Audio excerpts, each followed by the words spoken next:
fantasy, go into fantasy, F1 game. If you Google or Bing or whatever fantasy Formula One, it'll show up with this, and this is the cover sheet, right?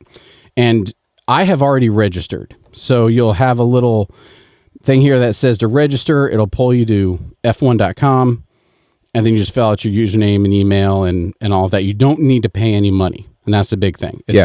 It is free. Once you try to watch their F1 TV, they will try and get you to buy the subscription to be able to watch it, which I do recommend. Oh, sure, yeah. But, and just as a heads up, if you're listening in your car or at home today, this is going to be a very screen-intensive episode, so you might want to jump on YouTube or Spotify video. Spotify, I guess it's, I don't know, yeah. You're going to want to watch this one, is the point. We will do our best to use words to kind of paint a picture about what we're doing, but you should probably want to watch it.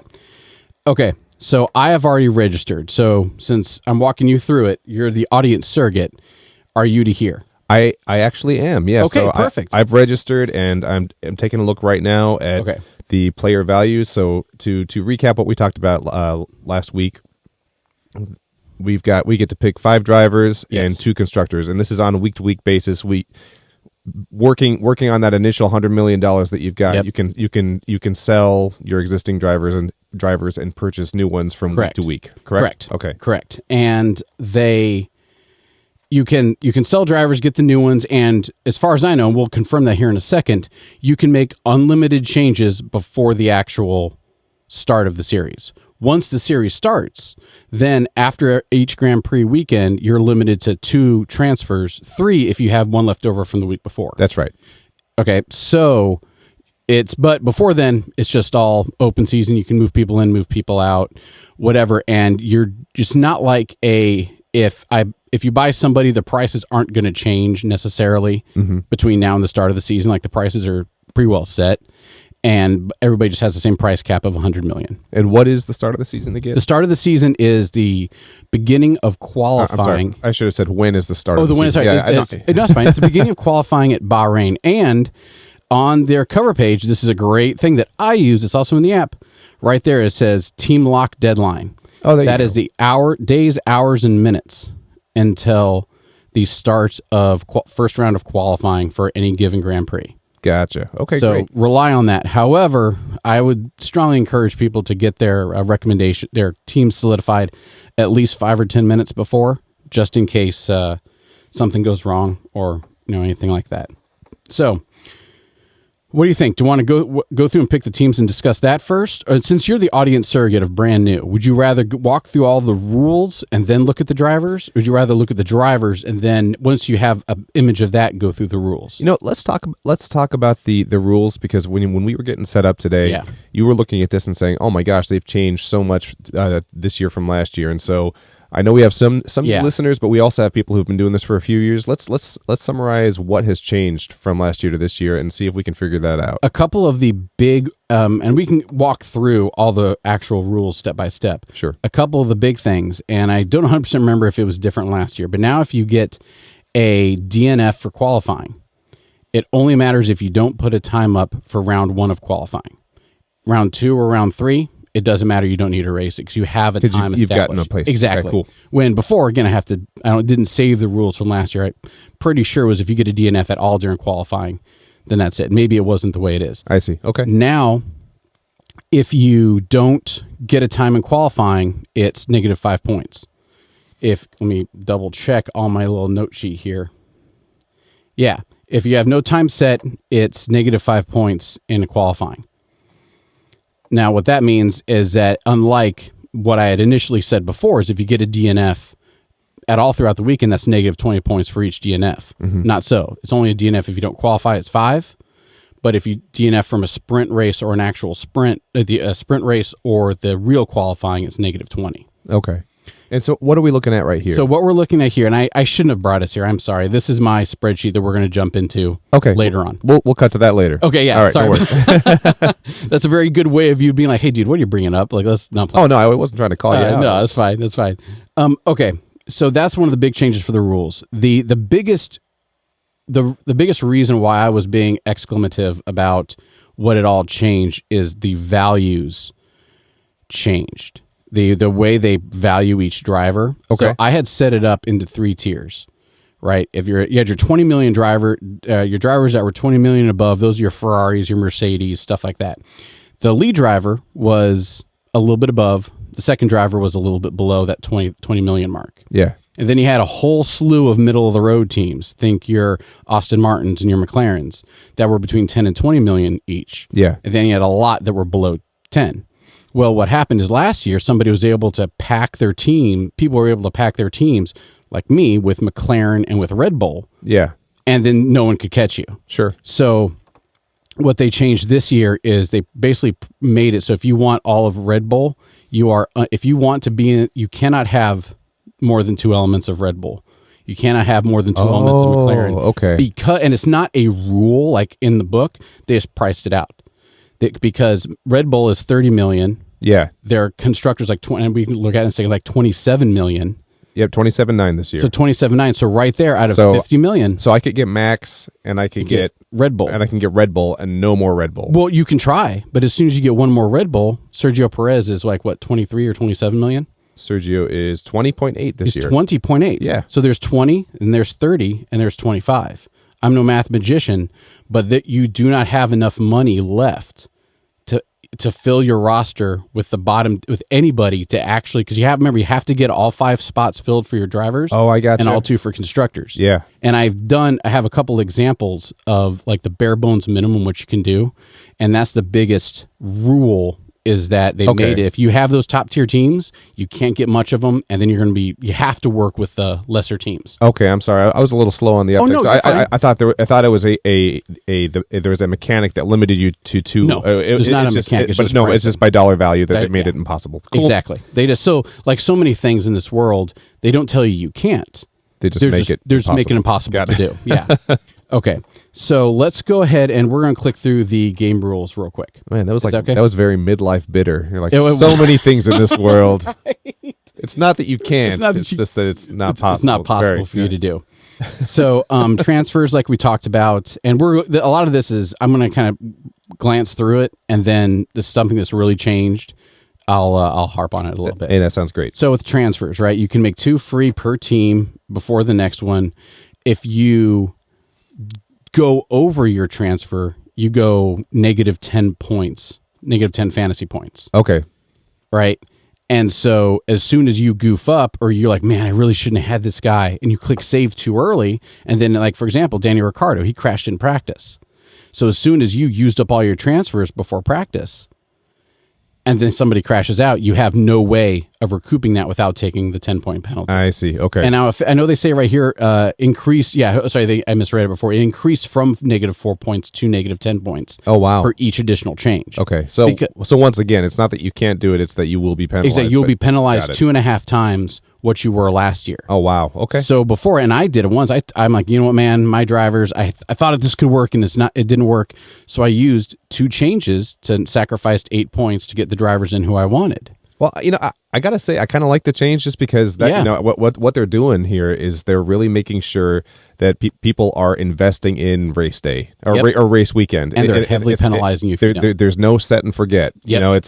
It's you can make your changes early at your own peril, and then look things up on Monday after the races are all done, or stay plugged in, get in on the action, see what's going on, pay attention. Because last year there was so many changes. Every race it seemed like I hate to use the words buying and selling, but I was selling drivers and getting drivers and I would use up all my changes. Yeah. Without blinking. And this really makes you think twice about it.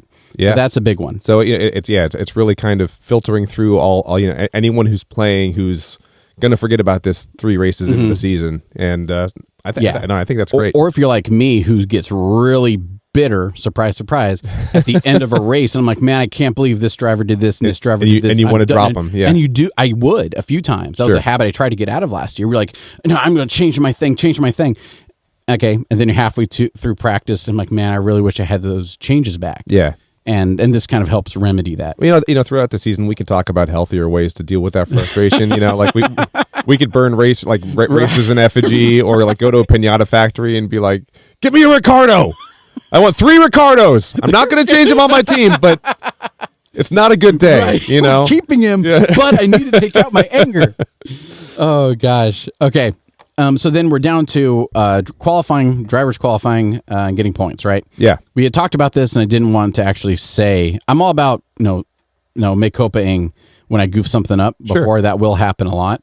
But here are the drivers qualifying results. So if you finish on the pole position, remember, unlike NASCAR, there's only one pole position because all the that's right. starting grid staggered. Nice. I just watched the NASCAR version of Drive to Survive. It was pretty informative. But so if you get the pole, you get 10 points. How many points do you get when someone passes you? 5. You get -1 every time somebody passes you because you're fine. Yep. So what happens when you're like last season with Ferrari? They would qualify great, finish.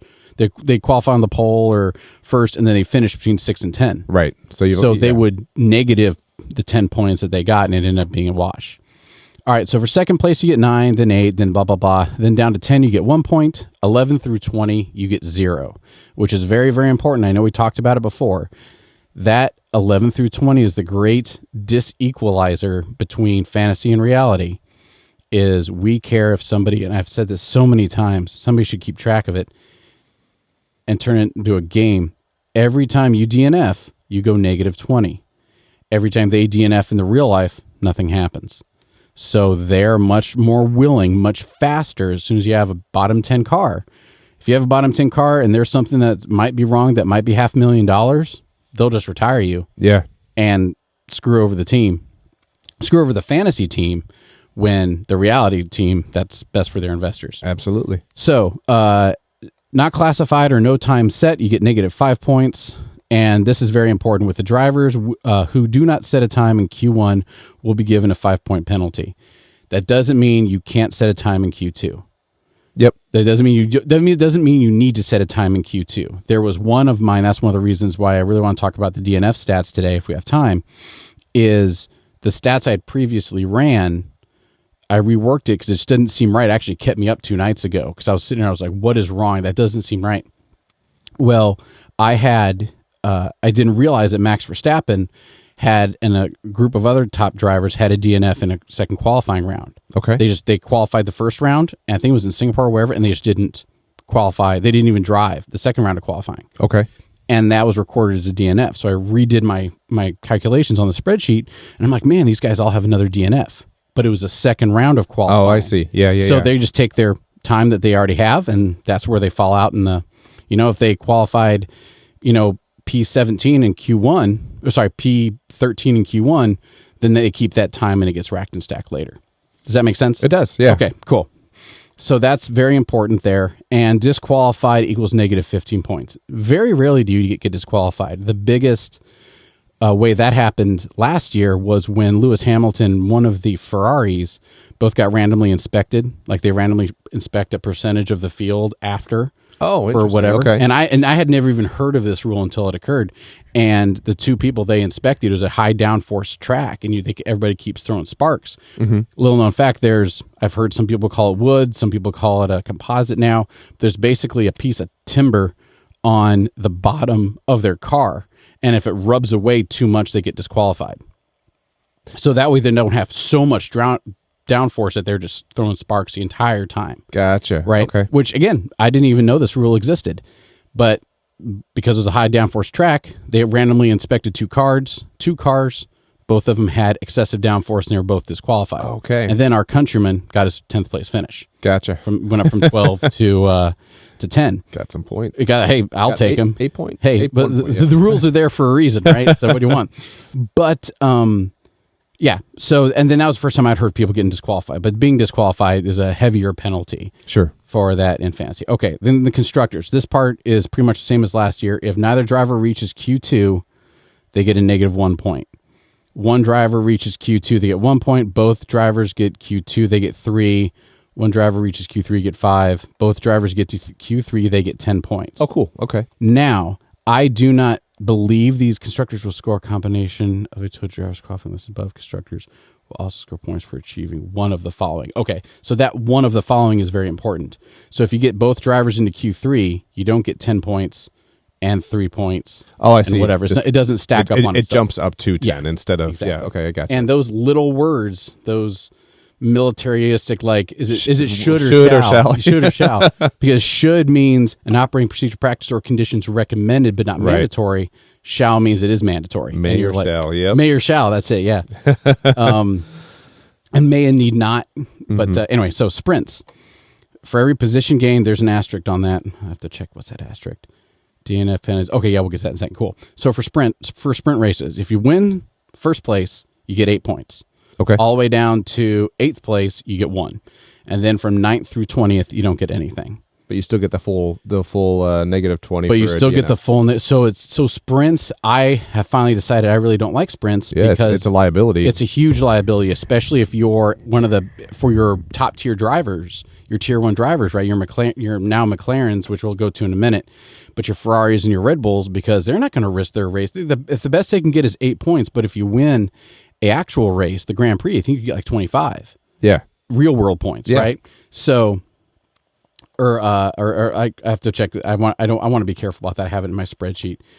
But anyway, so you get like a third points, and it's just ridiculous. But you still get the negative 20 points for DNFing. You still get the negative 25 points for getting disqualified. And apply to drivers present the final stage. Okay, so this is important. DNF not classified penalties only apply to drivers present in the final starting grid list for the race. So what that means is if I crash is this a sprint race? Yeah. So if I crash in qualifying, doesn't count. It doesn't count. Got it. I did not form up on the grid. If you're like, I think it was Yuki Tsunoda. It might have been Zogan Yu, but I think it was Yuki Tsunoda. It was. He was on the formation lap. So you are on the grid. You do a pace lap to warm up your tires, and you form back up on the grid. Yeah. He had a power failure. No. On the main straightaway coming back to the grid, and literally he just coasts over. He gets a DNF. Coasts over because he formed up on the grid. He got a DNF. Oh, no. And so you're like negative 20 points out the chute. And yeah, that's it. It's like tripping on your way to the starting line. Done. Yeah. Oh my gosh. Yeah. Yeah, and Yuki Tsunoda and Zogan Yu are two guys we're going to be talking about because they were two of the very, very heavy DNFs. But also when they did great, they did really great and made it worth your while. But as soon as they had a power unit loss on the warm-up lap, then it really upset you and you really quickly tried to trade them off. Got it. But then they qualify well and you're like, wow, these people can, you know what I'm saying? Yeah, I'm with you. Okay. So constructors will score the combination of total of their 2 drivers in the sprint as listed above. So the constructors for the sprint get a combination of the 2 drivers. That's same. For the race day, positions gained, you get 1 point. Position lost, you get negative 1 point. Overtakes, you get 1 point. If you get the fastest lap and you get the driver of the day, you get 10 points, respectively. Remember, driver of the day, and we'll read more about it. Maybe they've changed it, but that's the voting thing. Fastest lap, that is new. You did not used to get fastest lap. I think you got points, but I want to say you only got like 1 or 2 for fastest lap. Now you get 10. Now it really matters. Absolutely. Well, and the reason why is in order to get the fastest lap officially, you have to be in the top 10. So you can have a lower tier driver. So in order for if you and I are both racing and I get the fastest and I have the fastest lap time and you have the second fastest lap time, I finish 11th, you finish 9th, you get the fastest lap time. Oh, I don't like that. Well, it prevents people from like slowing down, let the entire field pass them and then hurry up and sprint and doing a quick lap. But I mean, outside of fantasy, what is the measurable benefit to that? It's because you get FIA championship points for the fastest lap. Oh, you get one. Yeah, you get at least one. Last year was 1. You get 1 championship point for having the fastest lap. Gotcha. So So there is some gamesmanship about like having your buddy block for you, or you'll see them go into the pits. Like if somebody's going to finish P5, or if they're going to finish, whatever, they're going to go to the pits and wait until there's an opening and then get the fastest lap. Okay. But now that I'm saying that, I need to make a list of things I need to double check that it only counts if you're in the top 10. I believe that's the way it is, but now I'm starting to question myself. All right. Race results. First place, here you go. You get 25 fantasy points. Second place, get 18, 15, 12. It drops off exponentially. And then 10, you get, for 10th place, you get 1 point. 11 through 20, nothing. Then standard 20, 25. DNFs only apply to drivers present at the final stage, starting grid list for the race. Yep. Okay, constructors, if you have the fastest, this is new for this year. Okay. If you have the fastest pit stop, you get 10 points.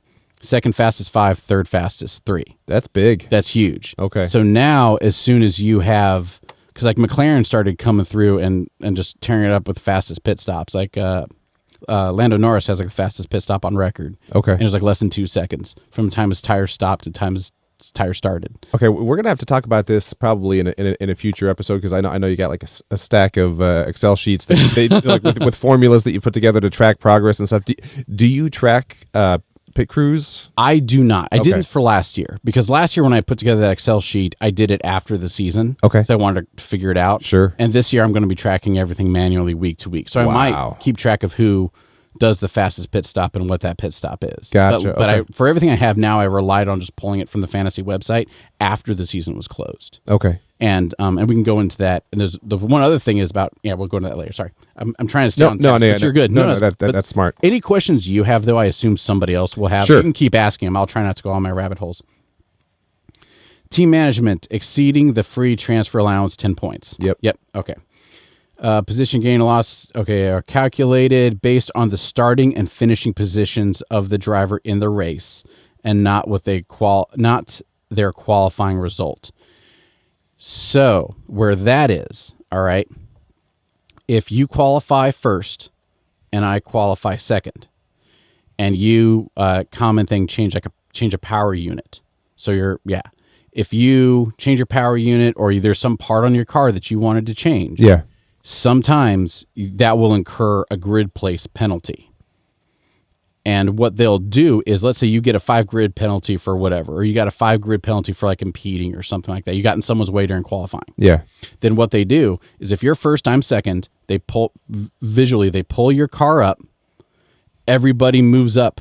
Once they move up to fill your spots until a vacancy appears 5 slots back from where you were. Oh, and then they put you in it. So what this is saying, positions gained or lost, and from where you start the race, not your qualifying result. So if you get a 5 place grid penalty, they pick your car up, there's now a vacant slot in front of me, I move forward. So does the next guy, so does the next guy, so does the next guy, etc. until you drop down 1, 2, 3, 4, 5. So you're in what, spot 6? Okay, so you're not starting with -5 points is what they're saying. You're saying you're not starting with -5 points, and I'm starting at first place, not second. Yes. So I don't automatically get a pass as soon as it starts, and Gotcha. You don't automatically go -5 points from the beginning. Passing points are gained or lost after the start of the race. After the start of the race. Cool. So what matters is, as soon as the light's out, then you go, because it's 5 red lights, they go out, and the race starts. That's good to know. Yeah, cool. All right. Very important. Overtakes are considered valid. Here's a huge one. When one driver legally passes another on the track, and the driver passed was not entering or in the pit lane, or suffering a car failure, or going unreasonably slow. So the legalese there, what can we define unreasonably? And this is something that you will both grow to love and hate in Formula One, is the way the stewards enforce rules is regularly. It's great drama for the TV shows, sure, but sometimes the way they enforce rules are selective. Okay. And what I'm thinking of is back, and this is a couple years. If I was a true fan, I would know what year it was. But the FIA World Championship came down because they had a red flag, whatever, restart the last lap of the last race. And the championship was so close that and Lewis Hamilton and Max Verstappen started first and second. Okay. I was going to say, so again, going into season 5, I'd missed some previous things, and Lewis Hamilton's, the whole time he's talking with a little bit of a chip on his shoulder, saying why this is the championship that was taken away from us. That was it. I was totally lost as to why that was the case. I'm guessing that's the reason why, because I remember I didn't know too much about it at the start, and I remember going, I don't know if that's, like, why is that happening? Why are they doing this? And it was a pretty contrived restart. But what they did was, Lewis Hamilton, like we talked about earlier in a different podcast, Lewis Hamilton had that 20 seconds or whatever, had that lead on Max Verstappen that Max wasn't going to be able to catch up with. Right. They red flagged or yellow flagged or whatever they did to bring him together, for a one-lap drag race that decided the championship. Which, again, to your point, it's great, and they're a private organization. Awful. They can do what they want. So, and this so here's an overarching trend thing that I'm noticing that maybe I'm completely off, but you look at some of these sports that are finally starting to really gain traction in the U.S. This is the stuff that I think I can see why it's awesome, but I can also see why it's going to drive people crazy. So you talk about soccer coming over to the U.S. and actually becoming bigger and bigger, and for most people like me, like my introduction to all that is Ted Lasso and Welcome to Wrexham. Welcome to Wrexham. You know, yeah, absolutely. And you have things like that where it's like, yes, in soccer there's penalty time, and that'll be added on at the end, and we don't know how much it is. Yeah, refs are keeping it on their secret little card, and then all of a sudden, guys holding up a big clock saying there are more minutes to come, and we'll stop the clock when it's time. And so many people, I guess, love that. Drives me a little insane because I'd like to know going into the end of regulation time how much time there will be, so you can build a game plan. Yeah, but this is that. It's unreasonably slow, or it's this is how we will settle this today. Yep. Yep. And because and like with us with American football, right? With I'm in Detroit, right? Right. So the Detroit Lions and the big change or whatever about some player came in and did or didn't report and all this. So we're used to watching a clock that ticks down in the tenths of a second at the end of a sporting event and instant replays and watching all this. Right. And where as soon as we look to here where we have stewards and we have in soccer, you have refs who they just basically run with impunity. Yeah. Because the FIA and is it FEMA who does the soccer? FIFA. Sorry, FIFA. I hope they're not running soccer because they're going to ruin it. Oh my gosh! Oh gosh, that's awesome. Is so FIFA and the FIA, they're both independently run. I guess no, the NFL is too. I mean, they are, but I mean, I think it's just a case of there's evil in both extremes. Yeah. Because you go to an NFL game, how many penalties, how many replays are you going to see? It just bogs the game down. But on the other hand, you can know something like this can happen in a race, and it evolves the sport, and everyone in their mind is kind of going, "What the hell? Yeah, this doesn't seem right." And but something they started doing, actually, something they're getting closer to was so it is a thing. And that's a reason not Yuki Tsunoda, I want to say, hang on, Nick DeVries. One of the reasons Nick DeVries is out, and one of the issues that, my countryman, how come I'm Logan Sargent? I do not know why I'm having brain fart. It's being on camera. But one of the reasons Logan Sargent was having such a hard time last year was he was exceeding track limits.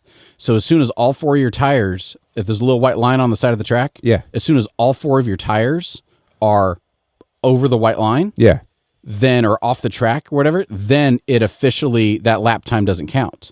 Oh. Yeah, for qualifying and for the race. And if you do it too much, then you get black flagged and you get penalized. You get 5-second penalized, and you get disqualified and stuff because you're running off the track. Gotcha. And there's a certain amount they get, right? There's a little bit of that leniency. Oh, sure. Yeah. But he had a hell of a time staying on the track, and he kept getting lap times deleted and stuff like that. But on some of these tracks, because the stewards who were looking, they had to keep an eye on every car, every lap. And sometimes they would complete a lap, think, wow, I have a great qualifying time. Then 5 minutes later, it gets deleted for exceeding track limits. Oh, that's frustrating. And it was so frustrating. So now what they're doing is, I watched one of the F1.com technical talks, right? Actually, I'm going to retract that because I was just like, oh man, that sucks. No, it doesn't suck because otherwise that would encourage people just to cut the track out exactly. But it sucks that there's that delta of waiting. Yeah. So what I saw a tech talk on it. What they're doing is they're using AI to watch the side of the tracks to watch the like straightaways and stuff. Okay. And turns, and if the computer thinks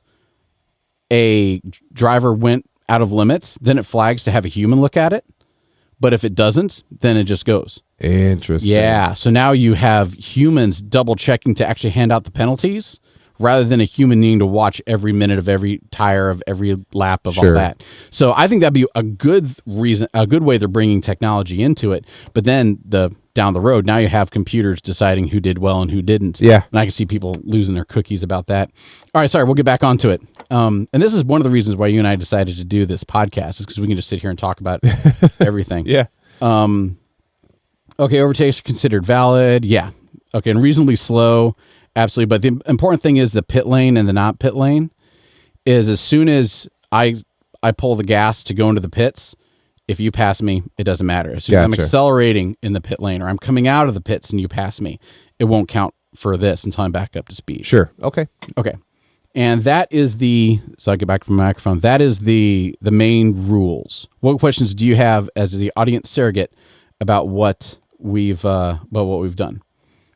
Nothing so far. Okay. I think this review has been helpful, and I think let's get on to maybe picking out our teams here. Step 1, then, and you go click. I advise everybody as soon as you come in, click how to play, and it'll walk you through. Simply log in or register, which we've already logged in and registered here in this. So you have to agree to the terms and conditions. Then create up to 3 teams. So now this is important. You get 3 teams. Some people, purists I've talked to, are like, you should only get 1 team. No. Get 3 teams. Each team gets 2 drivers. We get 3 teams, right? And you can set them up to run different strategies. However, they do offer prizes for the Global League. Oh, cool. But only your first team is capable of winning those prizes. So, for example, I had 2 of my 3 teams last year were in the top 3%. Did you globally. Really? I did. That's the reason why I love this stuff. And the teams were unique? Oh, yeah. The team. I mean, sometimes they paired up. Sure. But other times, if I was like, man, I can see this guy doing good or doing not, then I'd split the drivers. Oh, wow. Yeah. And so it credited me my 3rd team that I took a huge gamble on. Actually, the gamble worked out really well, and they ended up leapfrogging my other 2 teams when they were pretty far back. Which I wish I had made that same choice, right?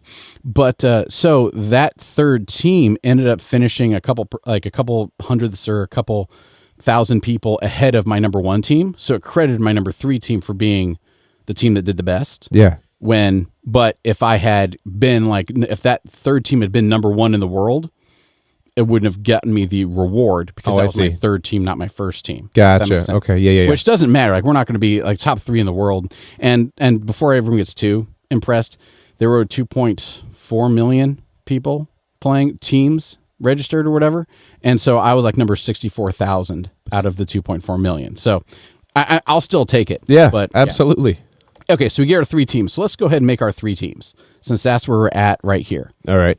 So let's go to How do I go? Where's home? How to play? I can figure out how to play. Hang on, I get to figure out where to click my button to make my team. All right. See, website's not the best. It really isn't. Let me go to home. Here we go. Pick your teams. There we go. Okay. So it says pick your team, singular. Don't be confused. Once you pick one, don't be misled, I should say. Once you pick one team, then it'll give you the option to pick another one. Okay, and again, I'm running through the app right now. It's a lot more streamlined. Okay, yeah, so for sure. And it's just the F1 app, and then once you download that, once you sign in, there's tabs along the bottom. You've got like latest news, video, racing, standings, and then on the bottom bar right, you get the bottom bar right. Oh no, that's awesome. The bottom far right, you've got a fantasy tab, and then so it is much, and then it's just 2 windows. You got drivers and constructors, and you can search through drivers and you can actually sort them by the percentage of people who pick them, season points, and then their their value. I'm looking at value right now, and we have that capability here on the website as well. There's more things like you can search for drivers on the website, and you can like change your team names. Do you have the autofill feature? I do not see that. Okay, right cool. now, no. So on the website, you have the autofill feature. If you really don't care, then go ahead and do the autofill feature. I clicked through it, and it came up with one of my recommended builds. Oh, cool. Eventually, but it took like 8 times. Gotcha. So just as a demonstration, if you click here, autofill, it'll throw in enough people to spend all of your budget.